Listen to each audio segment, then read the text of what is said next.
D शहर लग गोठ जलाल खान जरवाज रावसन जो माइक्रो फाइनेंस यूफोन बैंक डिगड़ी खिलाफ सख्त एहतजाज। असांखे यू बैंक वारनि तपाए मारियो आहे। असांजी घटियुनि ते सॼो ॾींहुं ते बीठा आहिनि, वेठा आहिनि, वञनि कोन। असीं ग़रीब माण्हू मज़दूरी ते पैसो आहे कोन, किथां आणियूं। बोर्ड आई आहे, माल मरी वियो, हिकिड़ो बोर्ड में फसल तबाह थी वियो। सॼो ॾींहुं ते बीठा आहिनि। को बि फाहो खाईंदो हुन ज़िम्मेवार केरु आहे? को बि दवा पीओ हुन ज़िम्मेवार इहे ई रहंदा बैंक वारा। इन्हनि तपाए असांखे मारियो आहे, इन्हनि जो कुझु कयो वञे। पाण तार खे वठियो, सॼो ॾींहुं ते वेठो आहे घटियुनि ते सॼो ॾींहुं वञनि ई कोन था। सॼो सुबुह खां शाम ताईं 10 बजे ताईं वेठा वेठा आहिनि। गाॾियूं भरियो, चवंदा असीं लेडीस पुलिस आणियूं था, हू आणियूं था, धमकियूं ॾियो, ॿारनि खे डिॼाइनि।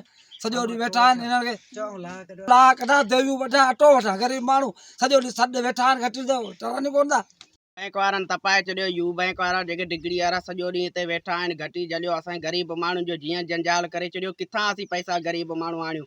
हींअर त हिननि खे ॾियूं किथां आणियूं? त असां ना पाणी आहे ना कुझु आहे। हिते बनियूं बि सुकी वियूं आहिनि। रेसाल हिकिड़ा आया, हिकिड़ो कोरोना वायरस खाई वई, ॿियो माकड़ फसल तबाह करे छॾियो आहे। ग़रीबनि जो जीअण जंजाल थी वियो आहे।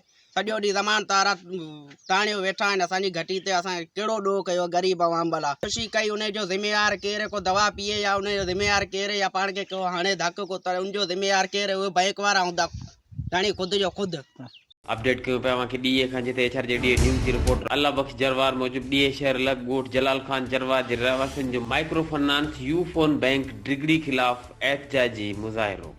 मुज़ाहिरीन जो चवण हो त असांजो फसल माकड़ ॿोॾ सैलाब में तबाह थी चुको आहे। असां पंहिंजे बचनि जो गुज़र सफ़र वरी मुश्किल सां करे रहिया आहियूं। मथां वरी व्याजी बैंक यूफोन डिगड़ी वारा हर रोज़ अची असांखे व्याज जे पैसनि लाइ तंग करे रहिया आहिनि। हिननि जो वधीक चवण हो त असांजे कंहिं बि माण्हू परेशान या तंग थी ख़ुदकुशी कई तुंहिंजी मौत जो ज़िम्मेवार यूफोन बैंक डिगड़ी जो अमलो हूंदो। एचआर जे ॾींहं न्यूज़ ते हिन वक़्त ताईं बसि एतिरो ई। वधीक ख़बरनि ऐं अपडेट्स लाइ ॾिसंदा रहो एचआर जे ॾींहं न्यूज़।